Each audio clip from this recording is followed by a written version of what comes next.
Hello and welcome once again to our podcast, Unboxable Unstoppable. I'm Elena Telly, and I'm so pleased that you were able to log in or download or however it is that you're listening to this podcast. I really appreciate you being here. So housekeeping generally, please rate, review, share. Anything you can do to support the podcast, hugely appreciated. This is all about changing the future with brilliant ideas for parents and women particularly, but anyone really who wants to stop around by and say hello and have a listen. I'm not fussy. So today I would love to talk about one of my favourite topics, which is connection and why we humans need it so very much. That's not to say that we don't require a certain degree of self-sufficiency and resilience. We do, but I think more and more these days we're learning the absolute essential human need for connection and how we have kind of forgotten it a little bit at times and the importance of it in our lives. And I want to kind of bring that back front and centre to what we do and how we choose to live. So connection and why we humans need it so very much. You know, there's a lot of talk about modern society, yada, yada, Western culture, yada, yada. We've heard it all before. So much so I think we largely ignore the idea of human connection and why it's so important to us, because it's such a kind of overly discussed thing in many ways, a bit of a cliche. But there's some great resources. I've done a little bit of research, not a lot, just a really brief foray into this concept. And one thing that came up that was interesting, there's a science magazine in America. It's by the American Academy for the Advancement of Science, the AAAS, I think it is. Anyway, they did a study way back in 1988, and it was the link between social relationships and health. And in that study, in the abstract, increased risk of death among persons with a low quantity and sometimes low quality of social relationships. Experimental and quasi-experimental studies of humans and animals also suggest that social isolation is a major risk factor for mortality from widely varying causes.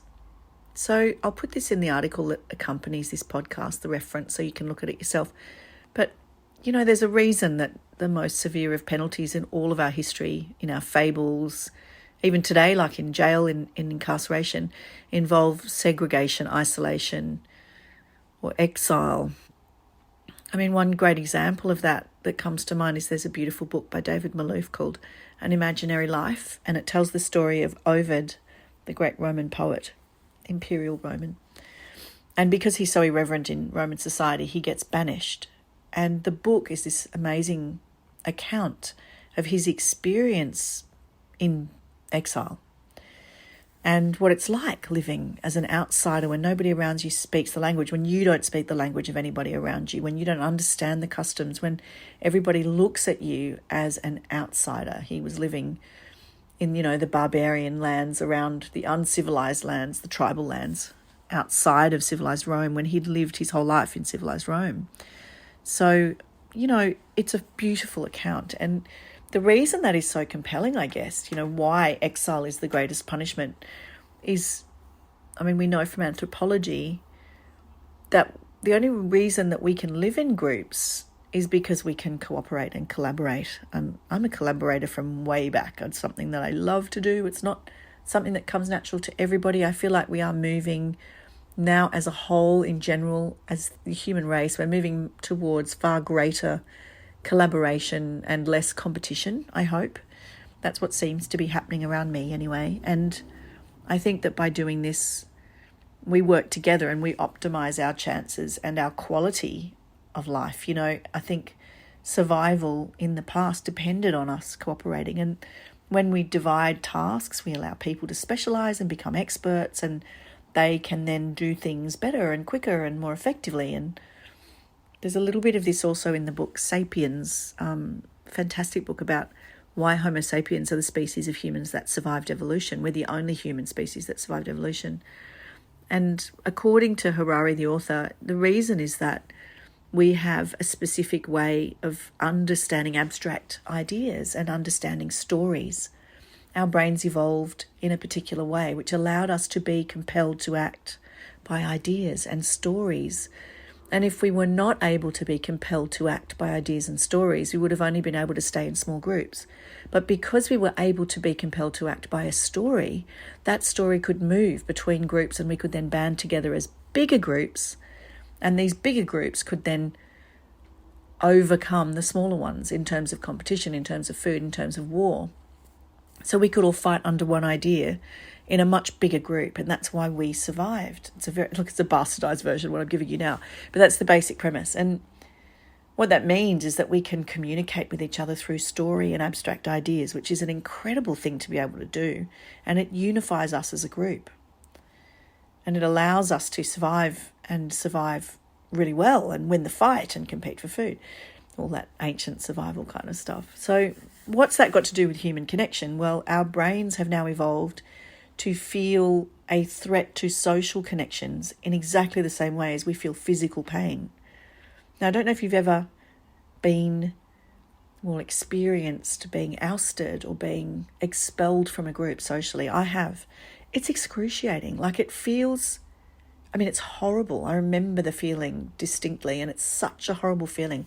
Or if you've ever been in the school playground and someone's talking to someone else and not talking to you and they're friends, or you feel unwelcome in a group of people that you traditionally have felt welcome in. It's awful. It's an awful feeling. And the reason for that is that it's exactly the same neural pathway in our brains, the same circuitry that gives us physical pain as gives us social pain.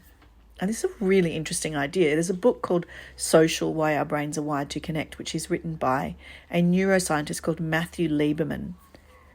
I haven't read it, but from what I understand of it, superficially, it talks about this and why we do this. And I think this is just fascinating in terms of also, even as parents, as mothers, why we often really seek connection, human connection in our experiences when we become new mothers, and we need the support of other women and the support of our village and our society. It's hardwired in us. If we don't have it, we feel pain, literally. And I think that there are really massive ramifications of this in our lives in general. So we live in houses that generally are the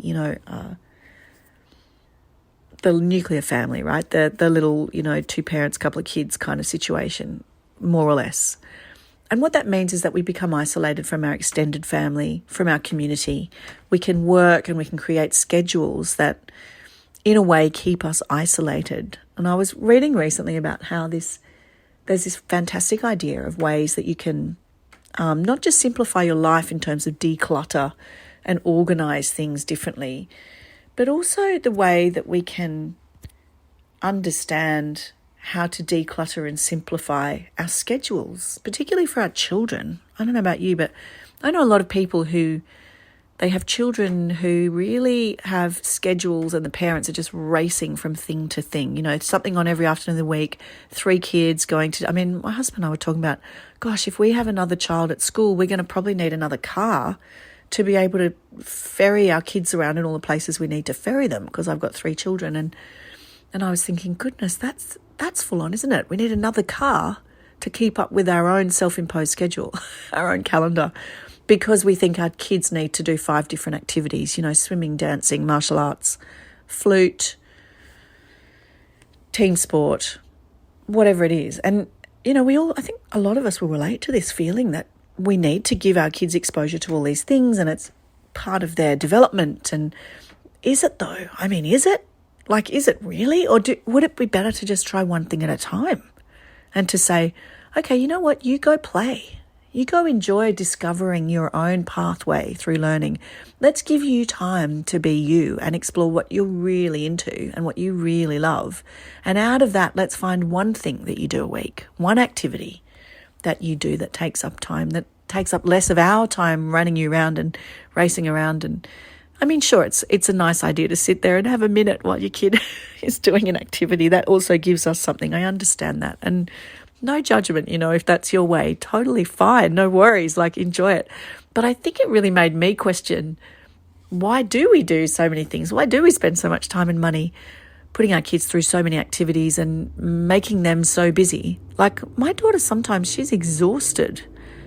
Both of our days on the weekends, she gets up early for team sports, she gets up early for swimming. each day of the weekend, then so do we. You know, we don't have sleep-ins. We don't have that sort of cruisy time. I mean, I black out weekends so that we can connect with ourselves and have a bit of time, free time.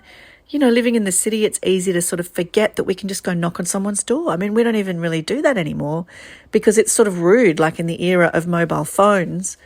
In the big city, you know, you just don't really knock on people's doors very often. We sort of do it with the neighbours, which is beautiful, and I think we're lucky to have that. And I love that. It's so nice to feel natural connections following the natural rhythms of our day and our weeks and our months, rather than always like, okay, let's put something in the diary, let's put something in the diary. So at the moment, I actually put spaces in the diary. I put weekends where you're not allowed to book things, you're not allowed to, and it's really easy to forget that and just get busy because there's people I want to see. It's a bit ironic, isn't it?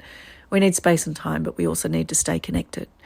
So there's a little bit of almost a juxtaposition of ideas, and it's almost in cahoots because there's sort of a conflict, isn't there?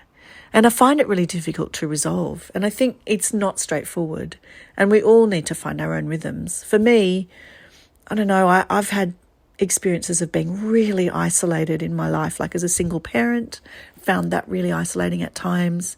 It was pretty good, but there were moments, you know, like a Sunday where my child wasn't with me, for example, and everyone else had their kids with them and was having family time, or I felt like I was imposing on someone else's time if I wanted to do something with them on a Sunday. You know, Sundays can be really hard. In fact, I heard that Keith Urban and Nicole Kidman, I think one of their children is called Sunday, and that's for that reason, because their loneliest days before they had their child together were Sundays. So I thought that was really beautiful. And it's true, like that loneliness, I mean, it's gut-wrenching and it's too common. There's so many books about this now, that the subtle art of not giving up, the follow-up book, which was, I think, I can't remember the name, but it's a fantastic book. And also that book, Lost Connections, is another book about how so many of our ailments and so many of our issues in this age of connectivity, you know, are coming from the fact that we are not connected with each other. So I do simple things. I mean, I just find that I'm just going to share what I do. It's not meant to be advice, but more just ideas. I sometimes create regular things that I don't have to think about. So every full moon I get together with a bunch of women, because that way I remain connected to them, and it's without too much effort and without too much trying, and it's also in rhythm with nature, and that's a really beautiful thing, and it's something that just happens without us organising it or thinking about it. And so I stay connected that way, or I try and just organise regular things because that's what works for me. Not too many, not so many that I feel constricted by it, but enough. And that seems to be a really beautiful way for me to kind of keep connected. I guess the other thing that I do as well now is I really am selective about the people that I remain connected with. So I go for quality over quantity. And that means sometimes I have to say no to things. It doesn't mean I don't like someone or I don't want to do something, but sometimes it's just that I'd rather save my time for the people that I feel that real soul connection with. And I've learned to discern the difference. I've learned to understand the difference between a real true heart connection and one that just feels like an obligation, you know. So learning that difference has also helped me a lot, just by feeling into the body. How do I feel around someone? And, you know, there's that beautiful thing about people don't remember what you did, they remember how you made them feel. And that's so beautiful, because it's about really take your time as the precious resource that it is and use it wisely and spend it on the people that you love and that you feel that way around, you know. It's a very kind of nuanced thing, isn't it? It's a bit of a magical thing. But if you think about the difference between those people that you just feel you can be 100% yourself, you're naturally connected to, and those people that, you know, you don't feel that way around, there's a big difference. So pursue that and bring that into your consciousness and really make it a high priority, you know.